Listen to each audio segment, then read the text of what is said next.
समीर अब बहुत टाइम नहीं है, कब तक ऐसे ही मिलते रहेंगे? मुझे पता है नीलम, मैं भी चाहता हूँ कि अब हमारी जल्दी ही शादी हो जाए। तो फिर अपने घर वालों से कब बात कर रहे हो? सोच रहा हूँ इस संडे पर बात करूंगा। घर पे नीरज भैया और पापा भी होंगे उस दिन। समीर, हम 3 साल से रिलेशनशिप में हैं। हर बार तुम कहते हो इस हफ्ते बात करूंगा, उस हफ्ते बात करूंगा, अब और नहीं। देखो नीलम, मेरी मम्मी बहुत ट्रेडिशनल सोचती हैं। उन्हें तुम्हारा जॉब करना पसंद नहीं आएगा, बस इसीलिए थोड़ा सोचना पड़ रहा है। तो क्या मैं अपनी नौकरी छोड़ दूं, सिर्फ इसलिए कि तुम्हारी मम्मी को वर्किंग वुमन पसंद नहीं है? नहीं नहीं, बिल्कुल नहीं। मुझे तुम जैसी हो वैसी ही पसंद हो। बस सोच रहा हूँ कैसे मनाऊं मम्मी को।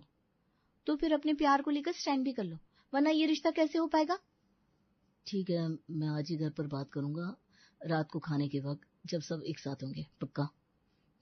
तुम कहते हो तो मैं मान लेती हूँ, लेकिन आज अगर तुमने घर पर बात नहीं की ना, तो मैं तुमसे कभी बात नहीं करूंगी। अरे ऐसा मत बोलो ना नीलम, तुम्हें पता है ना तुम मेरे लिए क्या हो। मैं आज घर वालों से पक्का बात करूंगा और जल्द ही तुम्हें शादी करके अपने घर ले जाऊंगा। समीर, अब तुम जल्दी से मेरे घर बारात लेकर आओ, अपने घर वालों को मना लो। अच्छा, मैं चलती हूँ, काफी लेट हो गया है, बाय। ऐसा कहकर नीलम अपने घर चली गई। समीर भी अपने घर आ गया। समीर और नीलम एक दूसरे से बहुत प्यार करते थे। नीलम के घर वालों को इससे कोई प्रॉब्लम नहीं थी।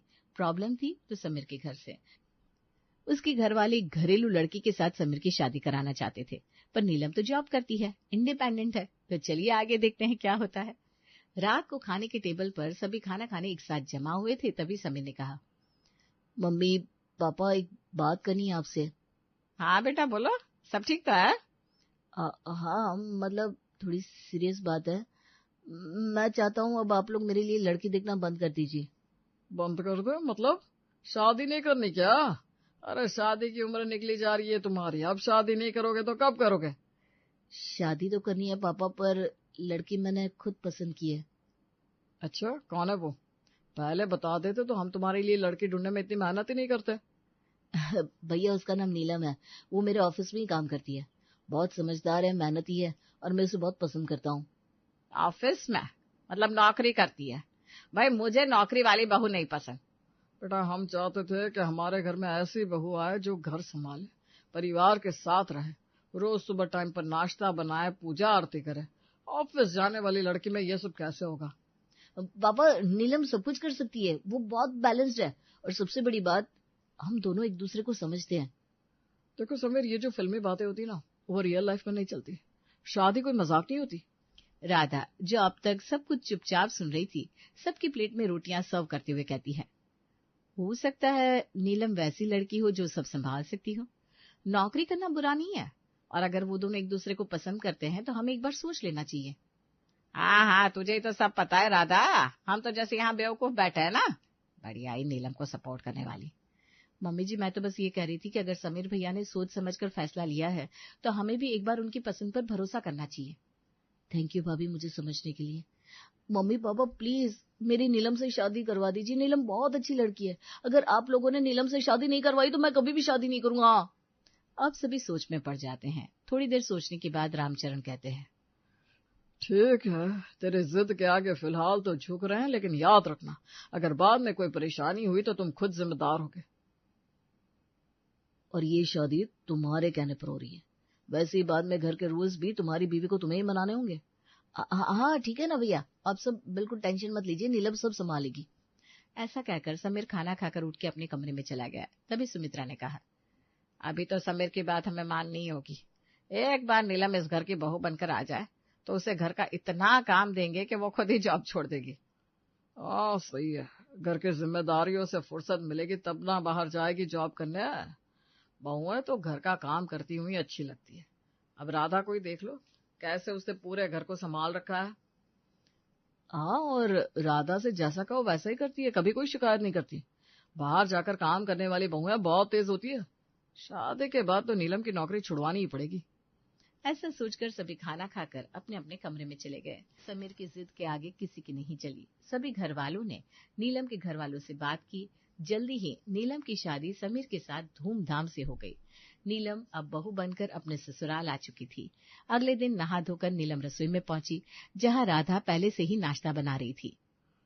भाभी गुड मॉर्निंग, कुछ हेल्प कर दो। आज मेरी पहली रसोई है तो सोचा कुछ बना दो, फिर मुझे ऑफिस भी निकलना है। अरे नीलम, गुड मॉर्निंग।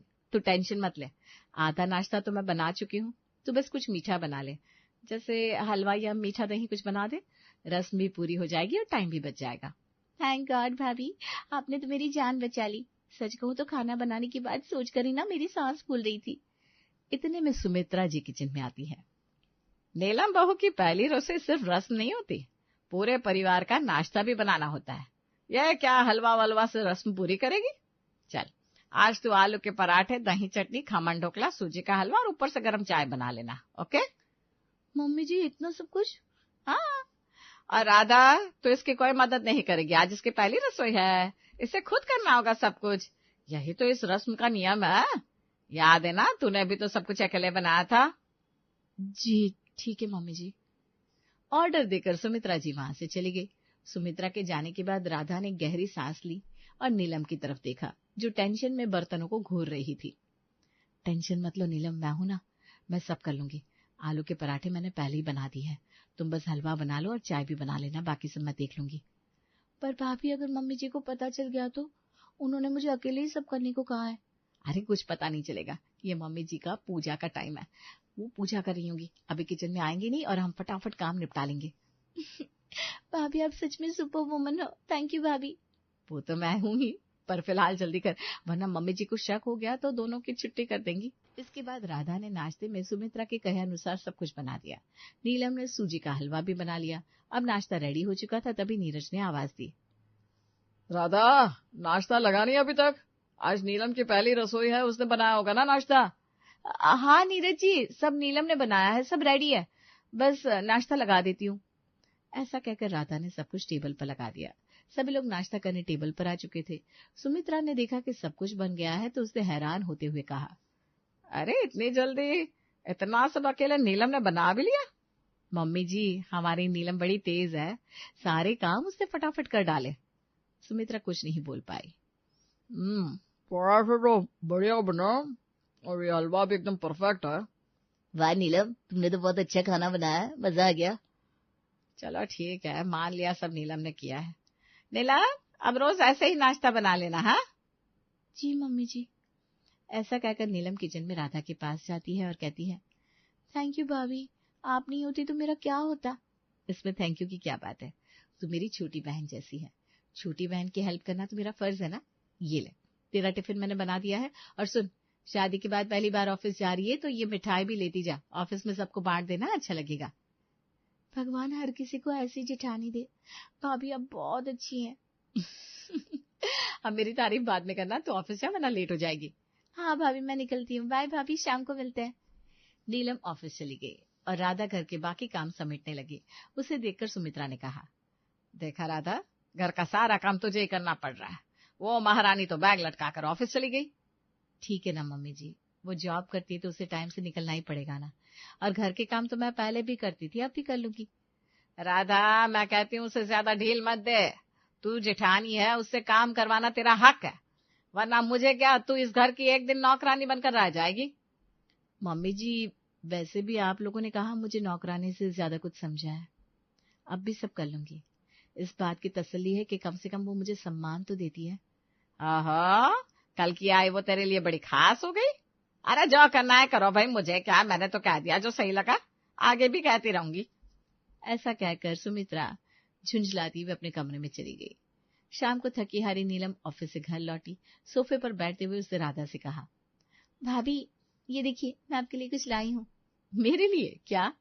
ये देखिए, ये दोनों साड़ियां आपके लिए है। अरे नहीं नीलम, इसकी क्या जरूरत थी, मेरे पास साड़ियां है ना, मैं उसी से काम चलाऊंगी। भाभी सॉरी बोलना पड़ेगा, लेकिन आज जो साड़ी आपने पहन रखी थी ना, वो साड़ी पूरी घिस चुकी है, एक दो जगह से फट भी गई है। मुझे आपको ऐसे देखकर अच्छा नहीं लगा तो ले आई। क्या बताऊं नीलम, शादी में जो मेरे मायके से मिला था उसे मैं काम चला रही हूँ, यहाँ तो किसी ने पूछा तक नहीं कि क्या चाहिए। तू पहली है जिसने मेरी परवाह की है। भाभी, जब से मैं इस घर में आई हूँ, आपने बिना कहे मेरी कितनी हेल्प की है। घर के काम से लेकर मेरी पहली रसोई तक सब संभाल लिया आपने। अब मेरी बारी है। अब आपकी छोटी बहन आ गई है, आपकी हर छोटी बड़ी जरूरत मेरी जिम्मेदारी है। तू सच में मेरी छोटी बहन लगती है, इतने सालों में जो अपनापन किसी ने नहीं दिया तूने दे दिया। चलो अब इमोशनल होने की जरूरत नहीं है, बस ये पिंक वाली साड़ी कल पहनिएगा। और हाँ, कल आप और मैं मार्केट चलेंगे। कितने साल हो गए सब्जी मार्केट के अलावा मैं कहीं गई ही नहीं। मम्मी जी हमें जाने देंगी क्या कल? अरे भाभी, मैं ले जाऊंगी, आप टेंशन ना लो। हम दोनों मिलकर कल शॉपिंग करेंगे, गोलगप्पे खाएंगे, आइसक्रीम खाएंगे, फिर घर आएंगे।